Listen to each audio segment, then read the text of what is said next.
So, you're a product leader, and you're tired of just shipping features, right? You want to move beyond that tactical roadmap and really start shaping business strategy. Well, today, we're going to break down a really powerful mental model that will help you transform your team from a feature factory into a high-impact learning lab. Let's just start with one simple but really revealing question. Think about your last big launch. What was the real celebration about? Was it just about hitting a deadline, or was it about a genuine breakthrough in understanding your customer? How you answer that? Well, that tells you pretty much everything you need to know about your company's culture. For so many of us, the core of the problem is something we can call the predictability trap. It's this subtle but honestly immense pressure that's just baked right into most corporate environments. See, most companies are basically allergic to uncertainty. They want roadmaps with guaranteed outcomes.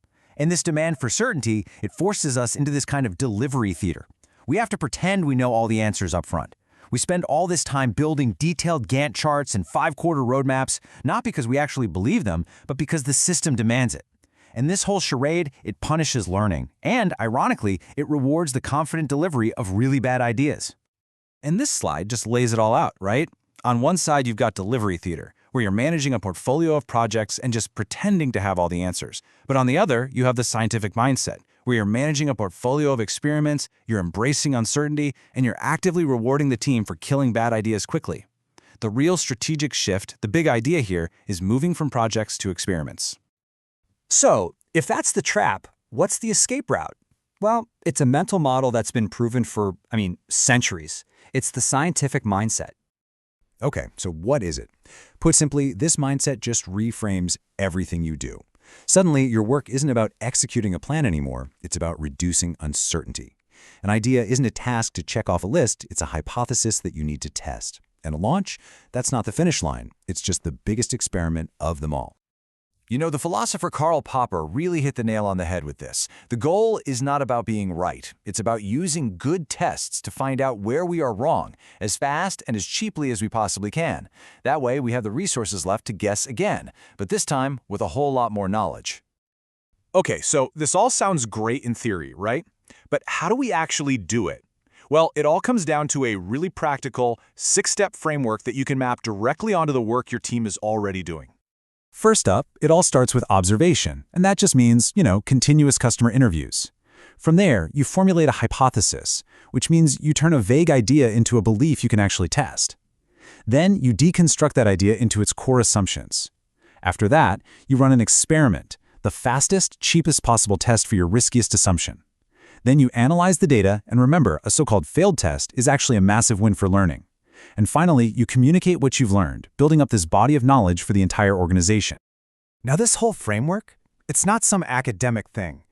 As Teresa Torres puts it so brilliantly, our goal isn't to find some absolute capital T truth, it's to mitigate business risk. Think about it.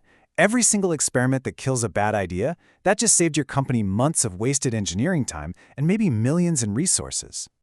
And that brings us to you, to your role in all of this.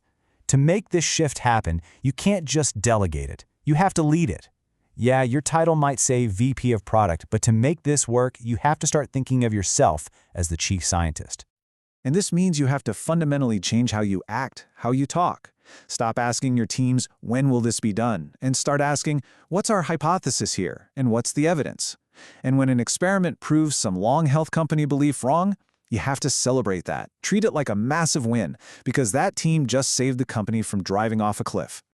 And you can make this real, tangible by changing the team's rituals. A boring status update becomes a lab meeting, where teams get excited to share what they learned from their experiments this week. And your roadmap, that document of false certainty, that becomes a lab notebook, a living record of hypotheses tested, evidence gathered, and knowledge created. Okay, we've covered the problem, we've walked through the framework, and we've talked about your new role as a leader. So now for the most important part, what can you do right now to get this started? All right, here it is, your Monday morning action. This week, find just one item on your current backlog. Instead of framing it as a task, like build a new dashboard, rephrase it with your team as a hypothesis. Something like, we believe that building a new dashboard for our enterprise users will lead to a 15% increase in weekly active use. That tiny change in language, it's the first domino. It completely reframes the whole exercise from one of blind execution to one of active learning. So I'm going to leave you with this one last question to chew on. If a true scientist observed your team for a week, what would they see? A disciplined process of inquiry, of discovery? Or would they just see a factory manufacturing features from a pre-written plan? The answer to that question will determine your future. Your job is to lead the experiment. Now go do it.